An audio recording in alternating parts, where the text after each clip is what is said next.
I'm going to show you Medu Vadas. Medu Vadas are traditionally South Indian cuisine which are served as main course, side dish or even as a snack. Here I washed and soaked my dal in about 3 cups of water for about 4 to 6 hours. Now drain the excess water from the dal and grind the dal to a smooth paste into the grinder, and also add in the peppercorns, curry leaves, ginger, green chilies and a very little water, and blend into a mixture to form a smooth paste. Blend it for around 2 to 3 minutes until it is nicely churned. Once it is done, take out the dal in a wide bowl and now add the remaining ingredients to the dal batter like cilantro, asafoetida, cumin seeds and salt. Now beat the batter for around 2 to 3 minutes with the help of a spoon. This will help in making the batter light and fluffy. Keeping the right consistency of the batter is very important. Now heat oil in a wok for frying. To check if the oil is ready, put 1 drop of batter into it. The batter should sizzle and come up but not change its color right away.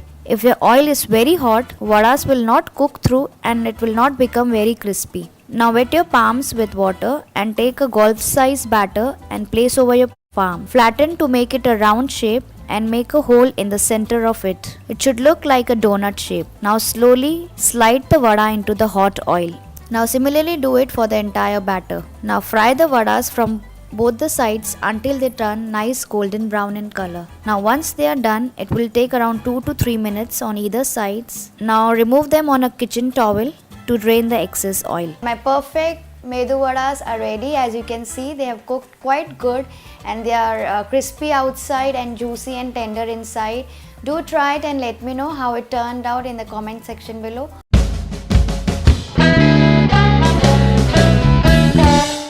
Today I am going to show you how to make Rava Idli or Suji Idli.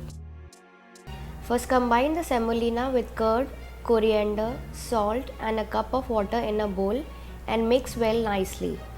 Stir it consistently, properly and keep it aside for around 10 to 15 minutes. Semolina will absorb most of the water while resting, so we can adjust water later again. Now heat some oil in a small non-stick vessel or container and add some mustard seeds to it. And when mustard seeds starts crackling, now is the time to add cumin seeds and stir well for a few seconds. Now add urad dal and chana dal and saute it for a minute till the dal becomes little brown and cooked. Now put asafoetida or hing and stir well. Now next we are going to add broken cashews, now curry leaves and green chilies finally, and stir well for about 30 seconds. Now close the flame and let it rest for a minute. Now add this tempering to the semolina batter and mix well. If you want, you can add little more water to adjust the consistency however you want. Now we are going to grease the idli molds with the remaining oil and keep aside. We are going to grease all the molds with the help of oil. You can do it with a brush or with hand, whichever you want. Now add ENO or fruit salt to the batter. As soon as we add ENO to the batter, it will start foaming this way. Keep mixing it well. This will help in making our idlis very light and spongy. Now pour each greased mold with 2 tablespoons of batter. Fill all the molds and keep aside.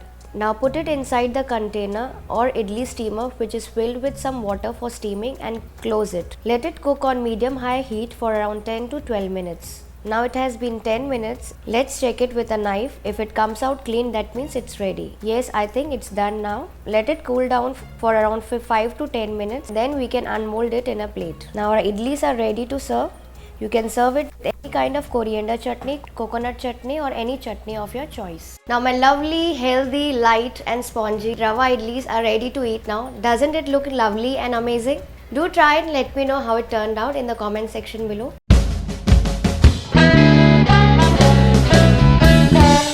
Today I am going to show you the most popular and famous South Indian cuisine, that is Masala Dosa. Now in a wok or a shallow pan, heat some oil or ghee, add the cashew nuts and fry them until they are golden brown in color. Once that is done, remove them and keep it aside. In the same pan, add the mustard seeds and let it splutter. Then add the cumin seeds and the chana dal. Fry them until the chana dal turns little golden brown in color. Take care not to burn it. Now add the onions and the curry leaves and keep frying until the onions are nice translucent and softened. Once the onions are little tender, then add in the chopped green chilies and ginger and fry them for a minute. Now add the turmeric powder and asafoetida and fry for around 15 to 30 seconds. Now add the chopped boiled potatoes and mix the potatoes properly with the masala. Add the salt and the earlier fried cashew nuts at this point of time. Cook the mixture nicely and evenly for around 2 to 3 minutes and keep stirring it so the potato don't get burned. Once the mixture is ready and all the things are nicely combined with each other, now finally add chopped fresh coriander and mix well, and this potato filling is ready. This is the basic masala for the dosa which I showed you. The masala is too dry, but if you want you can add a sprinkle of water to it. Now heat a non-stick pan with very little oil and spread it evenly all around. Now take a big spoonful of the dosa batter and pour it on the pan. As soon as you pour it, quickly spread the batter in a circular manner to get a thin and round dosa this way. Now add the potato masala on the side of the dosa and let it cook for around 2 more minutes until crispy. Now cover the dosa with the remaining half and let it cook for another 15 to 30 seconds until crispy. Once that is done, remove it on a platter and serve hot with some sambar and coconut chutney on the side. Hope you like my masala dosa recipe, and this is very crispy outside with nice tender potato and onions filling inside. Though it is a long process, but it's really worth it. So do try it and let me know how it turned out in the comment section below. Today I am going to show you how to prepare bread uttappa. It is an easy and delicious recipe which is made out of bread and semolina with onions, tomatoes and other spices.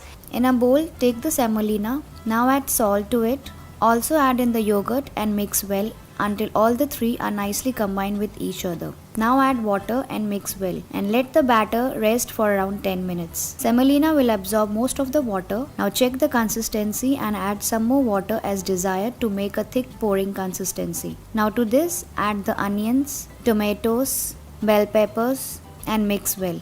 Bell peppers are optional, but I like the taste and crunch of it, so if you want you can skip it also. Now add in the green chilies, coriander. Keep mixing the batter until it is light and fluffy. Now heat a non-stick pan and apply some oil or butter on it on a medium-high heat. Meanwhile, apply this paste on the slice of the bread.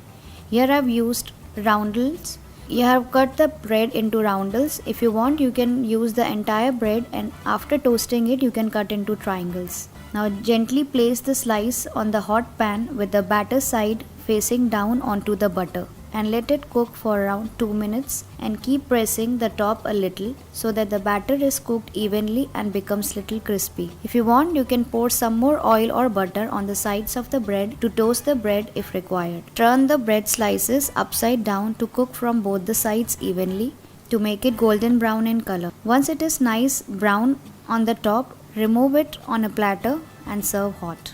And my perfectly toasted bread uttappa is ready. So let me try and see how is it. It's really delicious. It's got nice crusty base with nice tender onions and tomatoes filling on the top.